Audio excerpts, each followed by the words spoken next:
Hello friends, welcome to Advanced Excel Tutorials by Telugu Tutorials. Previous వీడియోలో pivot table ఎలా create చేయాలో చూసాం. So ఈరోజు వీడియోలో పివట్ టేబుల్లో కొన్ని టాపిక్స్ గురించి తెలుసుకుందాం.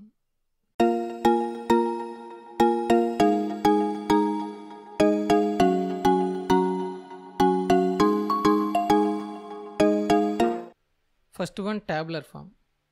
ట్యాబులర్ ఫామ్ గురించి తెలియాలంటే ఫస్ట్ పివట్ టేబుల్ని క్రియేట్ చేసుకోవాలి. సో నేను ఇక్కడ పివట్ టేబుల్ క్రియేట్ చేసుకుంటున్నాను. సో డేటాని సెలెక్ట్ చేసుకొని ఇన్సర్ట్ ట్యాబ్కి వెళ్ళి pivot table from table range select చేస్తే మనకి ఇలా పాపప్ విండో వస్తుంది. సో న్యూ వర్క్షీట్ అంటే తెలుసు, కొత్త వర్క్షీట్లో పివట్ టేబుల్ క్రియేట్ అవుతుంది. నేను ఇక్కడ ఎగ్జిస్టింగ్ వర్క్షీట్ని పెట్టిన ఆల్రెడీ ఈ వర్క్షీట్లో నేను పివట్ టేబుల్ని క్రియేట్ చేస్తున్నాను. సో నాకు పివట్ టేబుల్ అయితే వచ్చింది. సో నేను నేమ్స్ ఒకటి, ఆక్యుపేషన్ ఒకటి తీసుకుంటున్నాను. డ్రాగ్ అండ్ డ్రాప్ చేయొచ్చు, లేదంటే ఇక్కడ మనం సెలెక్ట్ చేయొచ్చు. మనకి ఇలా అయితే వస్తుంది. సెలెక్ట్ చేసిన డ్రాగ్ అండ్ డ్రాప్ చేసిన రెండు ఒకటే. సో ఇప్పుడు ట్యాబులర్ ఫామ్ ఏంటంటే మనకి ఇక్కడ నేము ఆక్యుపేషన్ రెండు ఒకే కాలంలో వచ్చాయి. సో అలా కాకుండా నేమ్ ఒక కాలంలో, ఆక్యుపేషన్ ఒక కాలంలో రావాలి. సో అలా రావడానికి మనం ఈ పివట్ టేబుల్ మీద రైట్ క్లిక్ ఇస్తే మనకి ఇలా ఆప్షన్స్ వస్తాయి. ఈ ఆప్షన్స్లో పివట్ టేబుల్ ఆప్షన్స్ అని ఉంది కదా, దీన్ని సెలెక్ట్ చేయండి. సో ఇప్పుడు ఈ విండోలో ఇక్కడ మనకి ఇక్కడ డిస్ప్లే కనిపిస్తుంది కదా, ఈ డిస్ప్లేలోకి వెళ్తే మనకి ఇక్కడ క్లాసిక్ పివట్ టేబుల్ లేఅవుట్ అని ఉంటుంది. దీన్ని సెలెక్ట్ చేసి ఓకే క్లిక్ చేయండి. సో ఇలా వస్తుంది. మనకి ఇక్కడ అభిషేక్ టోటల్ అని ఇలా టోటల్ అని ప్రతి నేమ్కి రిపీట్ అవుతూ వచ్చింది. సో దానికోసం రైట్ క్లిక్ ఇచ్చి ఇక్కడ మన సబ్ టోటల్ కస్టమర్ నేమ్ అని కనిపిస్తుంది కదా, దీన్ని అన్సెలెక్ట్ చేసేయండి. నేమ్స్ను ఆక్యుపేషన్ సపరేట్గా వచ్చాయి.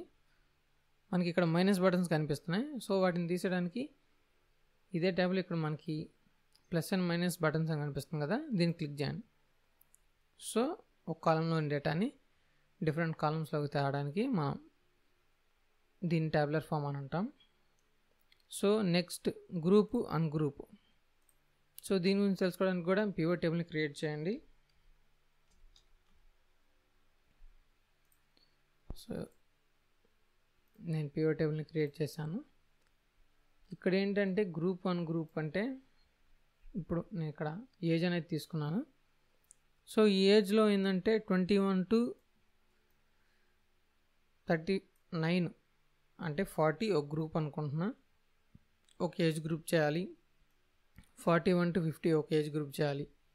ఫస్ట్ 21 నుంచి 40 దాకా సెలెక్ట్ చేసుకోండి.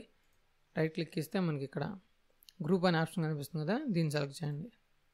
సో ఇంతటికి ఒక గ్రూప్ అయిపోయిన తర్వాత 41 to 50 ఒక గ్రూప్ అనుకుంటున్నాం కదా, అంతవరకు సెలెక్ట్ చేసుకొని రైట్ క్లిక్ ఇచ్చి గ్రూప్ అని సెలెక్ట్ చేయండి. అదంతా ఒక గ్రూప్ అయిపోయింది. ఇప్పుడు 51 to లాస్ట్ వాటికి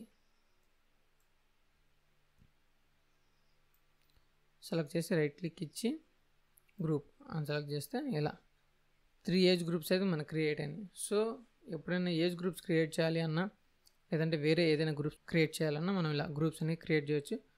సో దీన్ని తీసేయడానికి కూడా సేమ్ మళ్ళీ అంతే, సెలెక్ట్ చేసి రైట్ క్లిక్ ఇచ్చి అన్గ్రూప్ అని చేస్తే చాలు. సో దీన్ని కూడా రైట్ క్లిక్ ఇచ్చి అన్గ్రూప్ ఇస్తే మనకి ఇలా అన్గ్రూప్ అయితే అయిపోతుంది. నెక్స్ట్ పర్సంటేజ్ ఏంటంటే ఇక్కడ మనం చూస్తున్నాం కదా, మొబైల్ కాస్ట్ ఉంది, సమ్ ఆఫ్ డిస్కౌంట్ అనేది ఉంది. సో ఈ డిస్కౌంట్ మనకి ఇక్కడ రూపీస్లో ఉంది. దీన్ని ఏంటంటే మనం పర్సంటేజ్లో చూపించాలి. దీన్ని ఎలా చూపించాలి అంటే రైట్ క్లిక్ ఇచ్చి వాల్యూ ఫీల్డ్ సెట్టింగ్స్లోకి వెళ్ళండి. దీనిలో ఇక్కడ షో వాల్యూ యాజ్ అని ఉంది కదా, దీన్ని సెలెక్ట్ చేసి గ్రాండ్ టోటల్ సెలెక్ట్ చేసి ఓకే క్లిక్ చేయండి. సో మనం ఇక్కడ చూస్తే ఆ అమౌంట్ అనేది మనకి ఇక్కడ పర్సంటేజ్లో చూపిస్తుంది. సో ఇలా పర్సంటేజ్ అనేది మనం చూపించవచ్చు. నెక్స్ట్ డిస్టింక్ట్ కౌంట్ అంటే మనకి ఇక్కడ నేను ఏజ్ జెండర్ అనేది తీసుకున్నాను.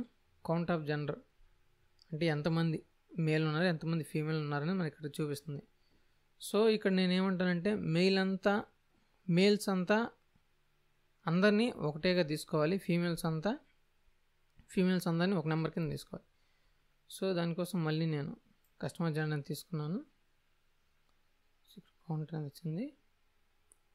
సో ఇక్కడ మళ్ళీ వాల్యూ ఫీల్డ్ సెట్టింగ్స్లోకి వెళ్ళి మనం లాస్ట్ డిస్టింక్ట్ కౌంట్ అని ఉంటుంది, దీన్ని సెలెక్ట్ చేసి ఓకే క్లిక్ చేస్తే ఇక్కడ ఫీమేల్స్ అందరూ ఒక కౌంట్ కింద సెలెక్ట్ అయిపోయారు, మేల్స్ అందరూ ఒక కౌంట్ కింద సెలెక్ట్ అయిపోయారు.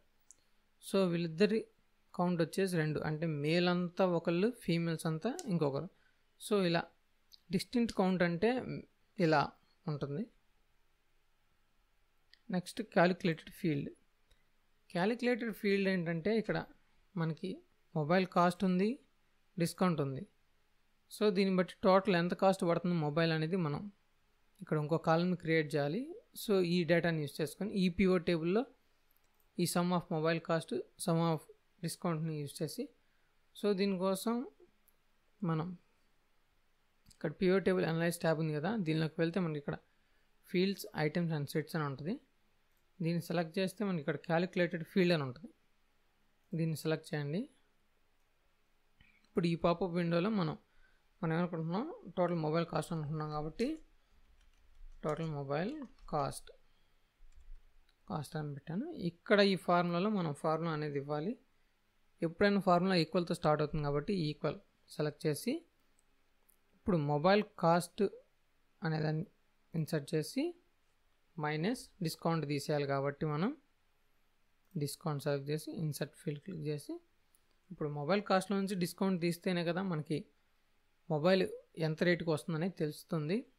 సో నేను ఇక్కడ ఫార్ములా రాసి ఓకే క్లిక్ చేస్తున్నాను. సో మనకి ఇక్కడ చూస్తే ఆ యాపిల్ మొబైల్ కాస్ట్లో డిస్కౌంట్ తీసేస్తే ఎంతకి మొబైల్ వస్తుందో మనకి అనేది ఇక్కడ చూపిస్తుంది. సో ఇలా క్యాలిక్యులేటర్ ఫీల్డ్ అయితే మనం చేస్తాము. సో ఇది ఫ్రెండ్స్ ఇవాళ వీడియో. మీకైతే ఈ టాపిక్స్ అన్నీ చాలా ఇంపార్టెంట్ అనమాట. సో ఎప్పుడైనా గ్రూప్ చేయాలన్నా ఒకే కాలంలో ఉన్న వాటిని డిఫరెంట్ కాలమ్స్లోకి మార్చాలన్నా, పర్సంటేజ్ కనుక్కోవాలన్నా, డిస్టింక్ట్ కౌంట్ కనుక్కోవాలన్నా, సో ఇలా ఈ టాపిక్స్ అన్నీ చాలా ఇంపార్టెంట్ అనమాట వేరే టాస్క్లకి వెళ్ళేసరికి. సో ఈ వీడియో అయితే మీకు నచ్చిందని నేను అనుకుంటున్నాను. వీడియో నచ్చితే లైక్ చేయండి. మీకు ఏమైనా డౌట్స్ ఉంటే కామెంట్ సెక్షన్లో కామెంట్ చేయండి. మరిన్ని వీడియోస్ కోసం మన ఛానల్ని సబ్స్క్రైబ్ చేసుకోండి. Thanks for watching.